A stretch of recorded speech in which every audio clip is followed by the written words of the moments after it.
Ndabahaye mwiriwe canke mwaramutse bivanye naho buri umwe wese aherereye banywanyi bacu mubana natwe mu makuru n'ibiganiro vya misi yose tubandanya gushikiriza kuri ino mbonesha kure yacu ari nayo yanyu Muhuza TV. Uyu numwe tugiye kubageza kamba kuri biriko biravugwa bigezweko muri kano kanya ngaha mu gihugu c'u Burundi, akaba ari amakuru tuza kugaruka hanini ku vyaraye bibaye mw'ijoro ryo kw'igenekerezo ya 2025 rishira igenekerezo ya 2026 Ruhuhuma uyu mwaka w'ibihumbi 2024.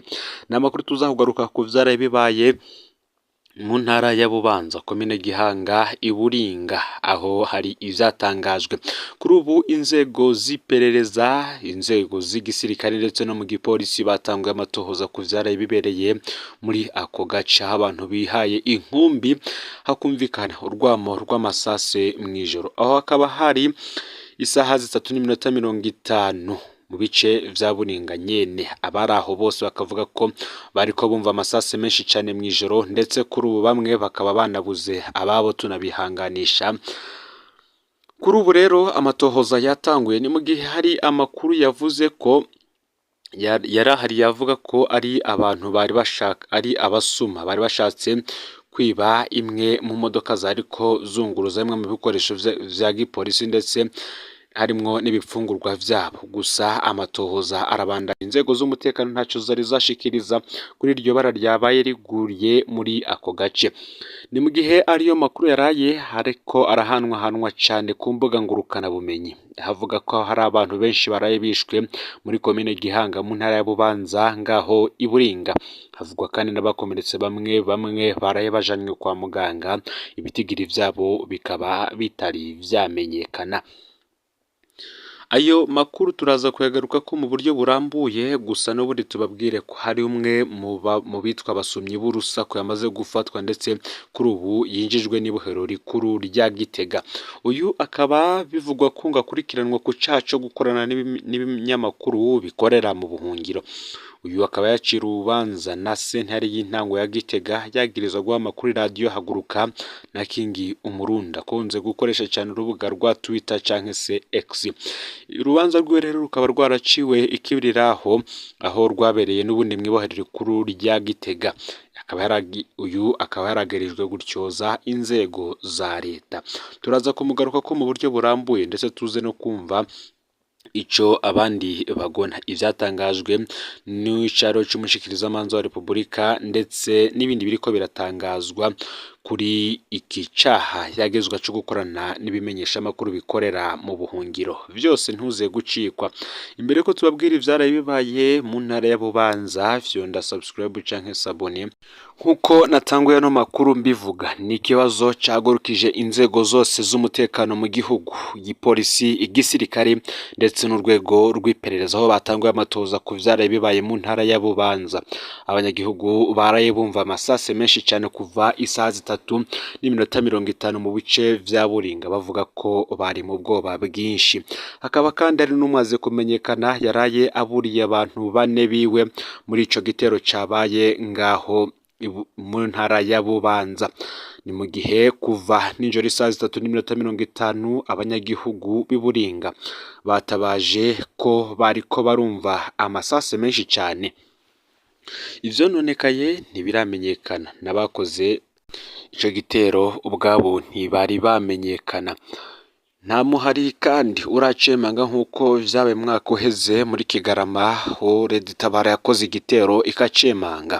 No ku ruhande rwa leta nta na kimwe cari catangazwa ku vyaraye bibaye ngaho mu ntara ya Bubanza. Nihagera ico tumenye turaza kukibasangiza. Nk'uko rero twama tubivuga, nta numwe ari kure kwaka ubuzima mugenzi we. Ubuzima bw'umuntu ni katihabwa, butegerezwa kubahirizwa. Ngo leta nayo kandi ikabitegerezwa gukingira abanyagihugu. Ivyo abarundi batumvikana ko bikwiriye gutora umuti mu nzira yubahiriza umurundi wese. Turahojeje imiryango yaraye ibuze abayo. Iki ni igitero caje ari simusiga kuko n'ubundi caje mu masaha y'ijoro nk'uko ibitero vyinshi vyama bikunda kuba. Gusa hari abantu batangaje amakuru tutokwemeza neza niba ariyo, yavuga ko n'ubundi icyo gitero coba caturutse ku bantu bashatse kwaka imodoka y'igisirikare ndetse n'izindi zibiri z'igipolisi zari zunguruje ibipfungurwa bishirwa abasoda.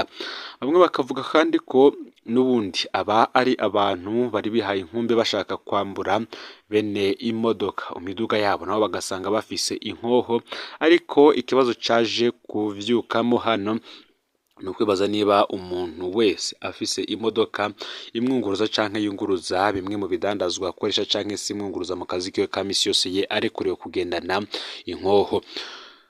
Ivy'iki gitero turacabikurikirana, amakuru naja ahabona turabandanya tuyabashikiriza. Ni mu gihe hari umuntu akurikiranwa ku caha co gukorana n'ibinyamakuru biri mu buhungiro nk'uko navyo nabibabwiye mu mfunyafunyo. Uyu akaba yitwa Silas Gashirahamwe. Uyu yaraciriwe urubanza na sentare y'intango ya Gitega yagiriza guha amakuru radio Haguruka na Kingo Murundi ku rubuga rwa Twitter. Urubanza rw'ikibiriraho rwabereye mu ibohero rikuru rya Gitega. Silas Gashirahamwe yagirijwe gutyoza inzego. Icariho c'umushikirizamanza wa Repubulika yamenyesheje ko uwarengukijwe yagirizwa gutanga amakuru ku radio Haguruka no kuwitwa Kingo Murundi, ibinyamakuru bikorera mu buhungiro. N'amakuru yiyamiriza ubunenge bwibonekeza mu itangwa ry'isukari ya Sosoma muri quartier Nyabiharage ho mu gisagara ca Gitega. Silas Gashirahamwe yarahakanye ivyo yagirizwa vyose, avuga ko adatahura ukuntu ubutumwa yanditse mu murwi WhatsApp ya quartier Nyabiharage, umurwi urimwo abantu barenga 400 bushobora kujanwa mu butungane. Abamuburanira barababazwa no kubona icaro c'umushikirizamanza wa Repubulika atashoboye gutanga ivyemezo vy'ivyo yagiriza uwo mugabo. Nk'akarorero, uwo muhora wo gutangirwa ko amakuru umuhora wo gutangirwa ko amakuru mu gihe urwego rubijejwe ari RCT amusabira ibihano. Icaro c'umushikirizamanza wa Repubulika yamusabiye gupfungwa imyaka 2 no gutanga adabu ry'ibihumbi 100 y'amarundi. Abitwaye baserukiwe n'urongoye quartier Jacqueline Ndayishimiye yasavye indishi y'akababaro k'imiliyoni 10 z'amafaranga y'amarundi. Ahakana icaha, Silas Gashirahamwe we mu vyo yasavye sentare yayisavye kwezwa.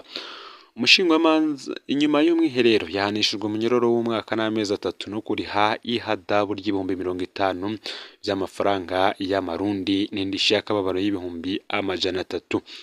Umushingwamanza Jean Berkimas Ndayishimiye yamuburanira arababazwa n'ico yise ibinungo vya politike muri urwo rubanza. Akaba yatangaje ko azokunguruza urubanza muri sentare nkuru y'igihugu ya Gitega. Kuri uyu yaburanira imbere Silas Gashirahamwe n'ubundi yagirizwe gukorana n'ibinyamakuru bikorera mu buhungiro. Mu yandi makuru mu ntara ya Cibitoke nk'uko bitangazwa n'ikimenyesha makuru SOS Media Burundi, gitangaza yuko n'ubundi mu ntara ya Cibitoke umugambwe CNDD-FDD ngo yemeje gutuza abatavuga rumwe nawo. Mu manama yatunganijwe n'umugambwe CNDD-FDD ku Imana mu makomine ya Buganda na Rugombo mu ntara ya Cibitoke mu buraruko bushira uburengero bw'igihugu, ngo hoba harafashwe ingingo yo kwica abatavuga rumwe n'umugambwe uri ku butegetsi bose. Bukeye bwaho babiri mu banywanyi ba seneri baranyurujwe kuva ico gihe baratorwa. Abanyagihugu n'ababanyi b'imigambwe itavuga rumwe n'ubutegetsi ngo baratewe umutima uhagaze n'ivyo ubikorwa. Nk'uko tubisanga ku kimenyesha makuru SOS Media Burundi, ngo mu manama abiri hafashwe ingingo yo gutuza abatavuga rumwe n'ubutegetsi mu vya politike, cyane cyane abanywanyi b'umugambwe seneri ku bw'amasoko muri ayo makomine abiri. Ngo batubwiye ko hari ugukura imitego yose imbere y'amatora y'umwaka w'2025. Iyo mitego ivugwa ni abanywanyi b'umugambwe seneri nk'imbonerakure abanywanyi b'umuhari w'urwaruka rwa CNDD-FDD ngo twaye itegeko ryo kunyarutsa kuja ku bikorwa. Baratwemereye ko tuzokingirwa n'abategetsi, akaba ariko vyashingiwe intahe kuri SOS Media Burundi muri bamwe mu rwaruka rw'umugambwe uri ku butegetsi rwari mu nama i Buganda no mu Rugombo. Ni mu gihe kuri uyu wa mbere abanywanyi babiri b'umugambwe seneri ngo baranyurujwe. Zimwe mu ndongozi z'umugambwe utavuga rumwe n'uri ku butegetsi zivuga ko inyuruzwa ry'abo bantu rifitaniye isano n'itegeko ryari ryaraye ritanzwe. Mbona nkeka ko ari ugushira mu ngiro itegeko umugambwe CNDD-FDD utanga itegeko urwaruka rwawo kugira rugirire nabi abanyagihugu batari mu mugambwe uri ku butegetsi. Bavuga bati bamwe ubutegetsi n'inzego z'umutekano zidatabaye tuzokwivuna. Urongoye imihari ikomoka ku mugambwe uri ku butegetsi mu ntara ya Bujumbura ariyamiriza ivyo vyagirije, avuga ko ayo manama yabaye mu ntumbero yo kwitegurira amatora y'umwaka w'ibihumbi 2025. Ngi vyose mu ntumbero yo gutera ubwoba batavuga rumwe n'ubutegetsi mu vya politike. Abajijwe ico kibazo buramatari w'intara ya Cibitoke avuga ko atamenye ikibazo na kimwe kijanye no gutera ubwoba batavuga rumwe n'ubutegetsi. Indongozi za seneri nazo ziriyamiriza agatotezo ka politike bariko barakorerwa imbere y'amatora y'umwaka w'ibihumbi 2025. Bavuga ko abanywanyi babo banyuruzwa mu bice bitandukanye vy'igihugu nko mu ntara za Rutana na Bubanza, mu manuko bushira ubuseruko no mu burengero. Igihe cyose kandi ngo himirije amatora abanywanyi bacu barakubagurwa, bakanyuruzwa, bakorezwa gufa, bakicwa, abategetsi mu ntandi, mu butungane no mu gipolisi barorera. Abo bategetsi ngo bategezwa kwibuka ko imbere yo kuba umunywanyi w'umugambwe wa politike ari abanyagihugu bo gukingirwa, akaba ariko bamenyesha. Ngayo rero amakuru aragizwe ko muri kano kanya ari karavugwa mu gihugu c'u Burundi, gusa amakuru arabana n'ikibazo c'umutekano muke caraye kibaye mu ntara ya Bubanza turacayatoza kugira ngo tumenye ababinyegeje inyuma y'ico gitero. Ni mugihe amatohoza kiri karakorwa n'inzego z'umutekano, iperereza mu nzego z'umutekano harimwo igipolisi ndetse n'igisoda, bose akaba bavyukiye kuraba aho iryo bara ryaguye. Ibara ryaguye ku isaha 3:50 mw'ijoro, akaba ariho hatanguye kumvikana urwamo rw'amasasi muri iyo ntara nyene. Turacabitohoza ko nitumenya ivyabaye ababiteye abaribo turaza kubageza ko amakuru. Fyonde subscribe canke sabone nibutera wafyenda ko kugira ngo tucikanwa nayo dushikiriza, usangize kandi n'amakuru bagenzawe aho baherereye hose kugira ngo nabo batoje bacikanwa nabiriko biravugwa bigezwe ko nga mu gihugu c'u Burundi, hanze imbezi y'igihugu c'u Burundi ndetse no makungu ya kure. N'umuhuza TV Imana iba hezagire.